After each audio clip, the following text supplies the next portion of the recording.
welcome the Fourfits to the Backline. So you played your set earlier at 3? Yeah, the Holy Arms. The Holy Arms, how'd it go? It was so much fun. Yeah. The crowd were crazy. It's quite a small venue, but we were just so sweaty and everyone was just going crazy. She was like jumping into the audience and like running around playing the bass in the The stage is crowd. on the same level as the crowd, so our last track, everyone was really pumped. We just did a cover of It was just, yeah. a song by Pulp, so everyone was Which track by Pulp? played Common People, and we just like, everyone had been going a bit mental, and then the last song I don't sing that much, so I just went and played the bass in the crowd. That was fun. It was good, it was really fun. And the crowd sang along. They did. Yeah. That will be on YouTube as well. We'll have to have a look at that one. Yeah. And so your sisters. Yeah. Okay. So how did the band start? I mean, whose idea was it? I think Alice started playing the drums when she was like 6, 7 years old.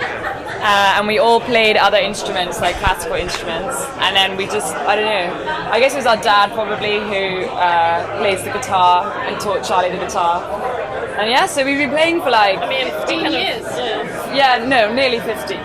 13, 14 years. But obviously at the beginning we were like little kids, so it was a bit different. We just did a lot of Beatles covers and wrote some really terrible songs. Yeah. But Like the now, Yellow Submarine. I don't know, it's a bit better now. Yeah. And so who's mostly the songwriter?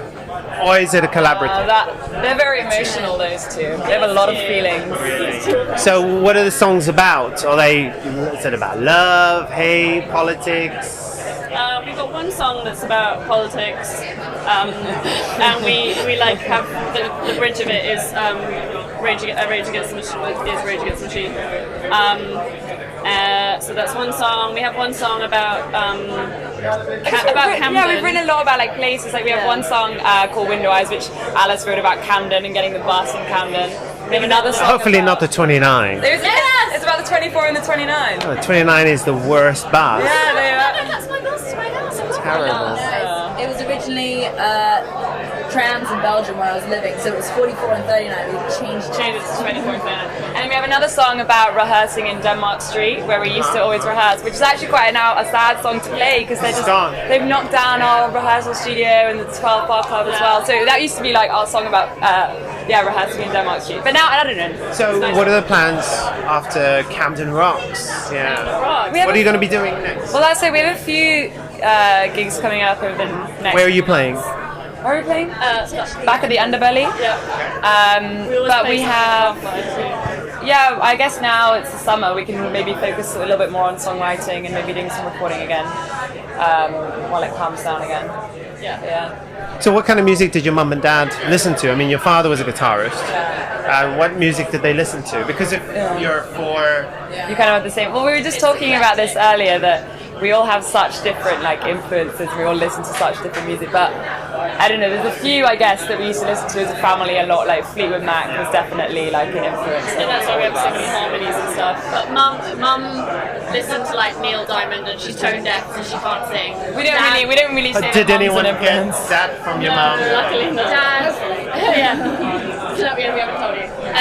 Dad loved Rush, AC/DC, so we grew up on a diet of that, which was fun. Yeah. So do you like the same music, or are you into different? I mean, as your mum and dad? I think we do, like on the rock side of it. Maybe not so much on the set. Like the rock side of it, and then we all as a family listen to a lot of like the Killers and Red Hot Chili Peppers. There's a lot of that, yeah. 5, stuff like that. So we kind of, we've always grown up listening to bands, and I think that's what made us like that really structured how we wrote our songs. So do you play bass like Flea?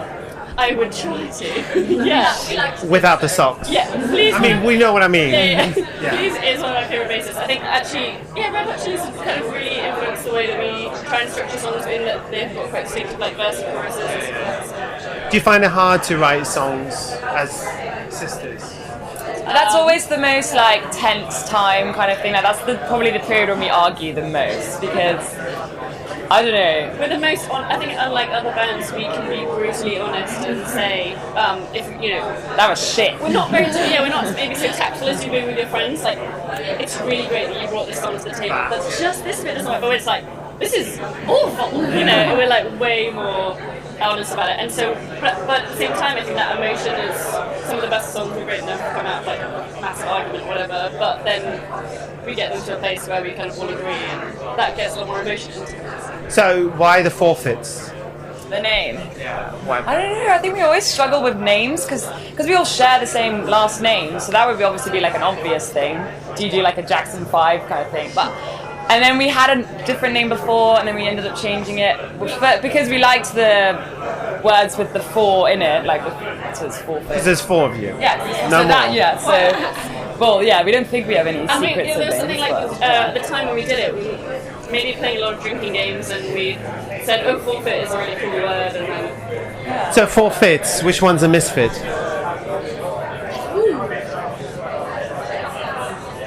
You guys all looked at me. Well, because my hair is different. real match. No. Okay, no, don't worry. So, do you find that being 4 girls, do you find it quite difficult sometimes? Because, you know, I had a chat with a girl before, another band who is a female-fronted band, but she was the only girl in the band. There's not a lot of bands which are just girls. I mean, do you find it hard in the industry? It's a mix, really. Sometimes it tends to be the sound check scenario where you're with bands where they're all male on the bill, and You're gonna feel the pressure on you to like play and well. as soon as you play, and then you get, and it's the same with the audience, you get them on the second or third song where they're like, oh, okay, this is a really interesting, different offering, and these aren't 4 girls singing a pretty song. It's really full on. People watch us see if like we know how to play our instruments. Yeah. So when we're setting up on stage, you can see people who were planning to go and get another beer, and they're like, oh no, actually, I'm intrigued now. So Sometimes it works to our advantage. yeah. And so, who's the mother of you guys? I mean, 4 girls in a band, there must be a mum. I'm the oldest. Okay, so you make sure the other ones are in order, not doing... No, she doesn't. She's always late. She's probably the most organised. I like to say like guys doing this, and I email the most people and pay for stuff. And now I just cook. I just cook. So, what are your hopes for the band? Where do you see yourselves in the next year? What are you wanting to do? What are the plans? We'd really like to get our music out there, on record, produced by someone who we think has moved it in the right direction, and start to tour the UK. So we want to do a university tour. we're quite London focused at the moment, so we like to play elsewhere. I think for us though, it's just so much fun to play live and to spend all this time rehearsing together. Like it is something that we enjoy. So just like just keep on doing that, Family really. time. Yeah. Well, that sounds great. Well, thanks for coming and having a chat with us. Good luck with everything. I hope it goes well. We look forward to seeing what comes of you guys and the new music and the new recordings and everything. All right. So thanks for coming. Thank you.